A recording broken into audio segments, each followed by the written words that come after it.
کافی متاثر نظر آ رہے تھے۔ نہ صرف بابا جی بلکہ میرے دماغ کے بھی کافی طبق روشن ہو گئے تھے۔ بابا جی نے انتہائی مریدانہ آواز میں کہا کہ واہ صاحب جی، آپ نے 16 آنے کھری اور سچی بات کی ہے۔ میں آج سے ہر ملنے جلنے والے کو آپ کی سمجھائی ہوئی بات سمجھاؤں گا۔ مجھے سب سمجھ آ گیا ہے۔ بابا جی اور بھی بہت کچھ کہے جا رہے تھے اور ساتھ ہی ساتھ اپنی پوتی کو بھی پیار کرتے جا رہے تھے۔ ان صاحب کے چہرے پر خوشی اور فتح کا تاثر لیے بھرپور مسکراہٹ تھی۔ انہوں نے بابا جی کا شکریہ ادا کرتے ہوئے سبزی کا تھیلا اٹھایا اور بابا جی سے گرم جوشی سے ہاتھ ملاتے ہوئے وہاں سے چل دیے۔ بابا جی اور میں سکتے کی حالت میں ان کو دور تک جاتے ہوئے دیکھتے رہے۔ پوتی کی آواز نے اس سکوت کو توڑا۔ بابا جی پوتی کی طرف متوجہ ہو کر گویا ہوئے، کمال کے صاحب جی ہیں یہ۔ اس دن میں سبزی لیے بغیر ہی لوٹ آئی۔ مجھے سبزی فروش بابا جی کی دکان سے اور بہت کچھ جو مل گیا تھا۔ بابا جی کے ساتھ ساتھ میں نے بھی اس بات کو پلے باندھ کر آگے تک پہنچانے کا ارادہ کیا اور یہی سوچ کر آج قلم اٹھایا، اپنی بیٹیوں کو بوجھ اور بد نصیب نہ سمجھیں، اپنی نوجوان نسل کے بیٹوں کو سنواریں اور ان کے اچھے نصیب کے لیے دعا گو ہوں، تاکہ ہماری بیٹیوں کا مستقبل ایسے نوجوان سے منسوب ہو جن کے ارادے نیک، مضبوط اور پختہ ہوں اور جن کے دل خلوص و ہمدردی، پیار و محبت کے احساسات سے بھرپور ہوں۔ بہرحال اللہ پاک دونوں کے نصیب اچھے کرے۔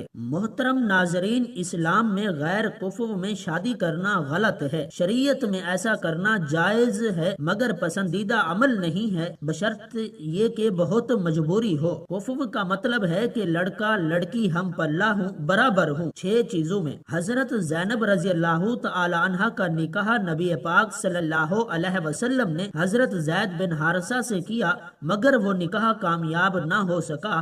اس پر سب فقہا کا اتفاق ہے کہ باپ کے لیے غلط ہے کہ وہ اپنی بیٹی کا نکاح غیر کفو میں کرے، کیونکہ عورت شوہر کے ماتحت ہوتی ہے اور جس کے ماتحت ہوتی ہے اس کا آپ سے درجے میں اوپر ہونا ضروری ہے۔ آپ کبھی بھی ذہنی طور پر اپنے سر کا تاج ایسے شخص کو نہیں بنائیں گے جو آپ سے کم تر ہو۔ یہ اس لیے ہے تاکہ عورت کو اس چیز کا احساس ہو کہ میرا شوہر دیکھنے میں واقعی میرا شوہر لگ رہا ہے، ہاں میں اس کی اطاعت کروں گی لیکن میرے شوہر کا مجھ سے مرتبے میں اونچا ہونا ضروری ہے۔ اس سے عورت کو تحفظ کا احساس ہوتا ہے۔ عورت چاہے خود کتنی مالدار یا مضبوط کیوں نہ ہو، لیکن وہ اپنے شوہر کو ہمیشہ خود سے مضبوط دیکھنا چاہتی ہے۔ اب اگر ایک بریگیڈیئر کی بیٹی ہے اور اس کی شادی ایک بالکل لو لیول بندے سے ہو جائے، ہاں وہ بھی مسلمان ہے، جنت میں بھی جائے گا، لیکن یہ جوڑا آپس میں چلے گا نہیں، کیونکہ اسلام دین فطرت ہے اور وہی بات کرے گا جو کہ فطرت کے موافق ہے۔ ایک شخص حضرت علی رضی اللہ تعالی عنہ کے پاس آیا اور عرض کرنے لگا، یا علی رضی اللہ تعالی عنہ، میں اپنی بیٹی کی شادی کیسے آدمی سے کروں؟ میری بیٹی ہمیشہ سکھی رہے اور کوئی دکھ اور پریشانیاں اس کے پاس نہ آئیں۔ حضرت علی رضی اللہ تعالی عنہ نے اس کی بات سن کر جواب دیا، اے شخص، اپنی بیٹی کی شادی کرتے وقت اس آدمی میں یہ 6 خصوصیات ضرور دیکھنا۔ محترم ناظرین، یہ بات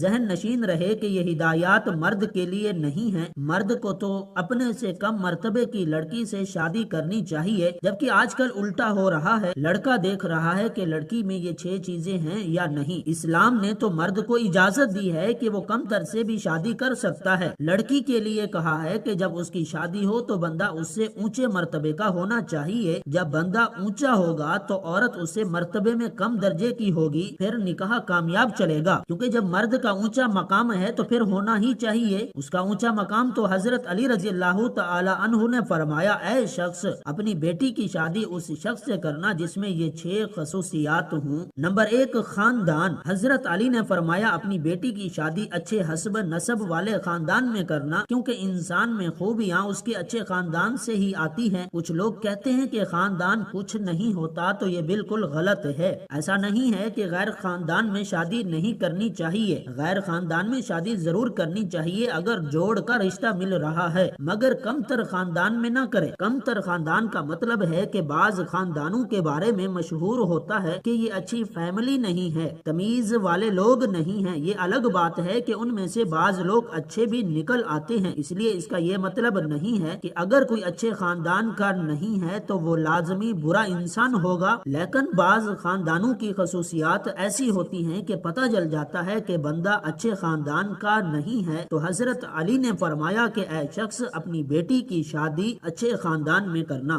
نمبر 2، پیشہ۔ حضرت علی رضی اللہ تعالی عنہ نے فرمایا کہ اپنی بیٹی کی شادی اس لڑکے کے ساتھ کرنا جس کا پیشہ اچھا ہو۔ لڑکی بہت اونچے خاندان کی ہے اور والدین اس کی شادی بالکل ایک لو لیول کے آدمی سے کر رہے ہیں تو یہ بے جوڑ رشتہ نہیں چلے گا۔ نمبر 3، حضرت علی نے فرمایا اپنی ذہین بیٹی کی شادی کسی کند ذہن شخص سے نہ کرنا ورنہ اپنی بیٹی کی زندگی اپنے ہاتھوں سے برباد کر دو گے۔ کچھ لوگ ایسے ہوتے ہیں بات کرتے ہیں تو بندہ کہتا ہے کہ یہ چپ ہی رہتا تو اچھا تھا، ایسے شخص کو مکھنجو کہا جاتا ہے۔ تھوڑا بہت فرق تو ہونا ہی ہے مگر بالکل ہی باولا ہے تو ذہین و فتین لڑکی کا گزارا ایسے شخص کے ساتھ نہیں ہو سکتا۔ نمبر 4، حضرت علی نے فرمایا کہ اپنی بیٹی کی شادی مال والے شخص سے کرنا۔ یہاں پر مال کا مطلب وہ نہیں ہے جو کہ آج کل زمانے میں لیا جاتا ہے۔ ہمارے ہاں دولت کا مطلب بینک بیلنس زیادہ ہو، یاد رکھنا شریعت اس کو نہیں دیکھتی کیونکہ پیسہ آنے جانے والی چیز ہے۔ دولت کا مطلب یہ ہے کہ وہ اتنا مہر دینے پر قدرت رکھتا ہو جتنا مہر اس خاندان میں لڑکی کا ہوتا ہے۔ شریعت دولت کو اس لیے نہیں دیکھتی، دولت آنے جانے والی چیز ہے۔ کوئی آج غریب ہے تو کل پیسہ آ سکتا ہے۔ کتنے لوگ ایسے تھے جو کہ شادی سے پہلے امیر تھے مگر شادی کے بعد مفلسی کا شکار ہو گئے۔ اس لیے اگر دونوں ہاتھ دونوں پاؤں سلامت ہیں تو شریعت آپ کو دولت مند مانتی ہے کیونکہ آپ کما سکتے ہیں۔ حضرت علی نے اس شخص سے فرمایا کہ اپنی بیٹی کی شادی مال والے شخص سے کرنا۔ نمبر 5، اسلام۔ حضرت علی نے اس شخص کو نصیحت کی کہ اے فلاں شخص اپنی بیٹی کی شادی کسی دیندار آدمی سے کرنا اگر چاہتے ہو کہ تمہاری بیٹی ہر دکھ سے آزاد رہے۔ اس کا مطلب یہ ہے کہ اگر لڑکی دیندار ہے اور لڑکا کسی کبیرہ اعلانیہ گناہ میں مبتلا ہے تو وہ بھی اس لڑکی کے جوڑ کا نہیں ہے کیونکہ یہ اچھے جوڑ کی شادی نہیں ہے۔ لڑکا تو عیسائی لڑکی سے بھی شادی کر سکتا ہے کیونکہ وہ کم تر ہے اور اس کے ماتحت ہوگی، لیکن لڑکی کا نکاح کرتے وقت والدین کو دیکھنا پڑے گا کہ لڑکی اگر دیندار ہے، پردہ دار ہے تو آپ اس کی شادی کسی شرابی کبابی بے دین شخص سے نہیں کر سکتے، یہ غلط ہو جائے گا